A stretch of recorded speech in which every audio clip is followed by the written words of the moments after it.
DepEd Bicol padagos na pigaandaman ang implementasyon kan matatag kurikulum ngunya na maabot na school year.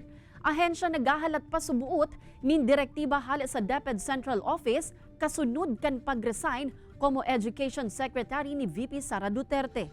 Uyan report ni Chris Novelo. Day pa man hahaloy makalis magtapos ang school year 2023 to 2024 sibut na ang pirang eskwelahan sa paglinig sa indang kapalibutan. Ang iba sa mga ini nag-aako na ng enrollees para sa susunod na school year, urog na ta i-implementar na ngunya na Hulyo ang matatag curriculum kan DepEd. Ang principal asin teaching personnel kang Naga Central School 2 nag-aandam naman subot sa sarong na training para sa matatag curriculum. A-attend ako ng mga trainings about matatag curriculum and then eventually teachers will follow. Ang mga teachers, the whole month of July din, may training din for matatag curriculum in preparation for the school year 2024-2025.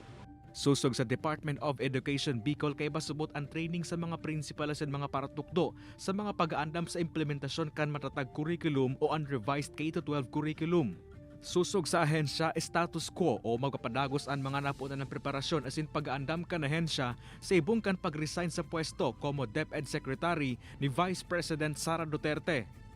Yes po, kasi nakalatag na po yan for the curricular year. May mga activities ng nailatag, expected to be implemented kasi may mga preparation, may mga resources na din kitang inilaan. So, status po.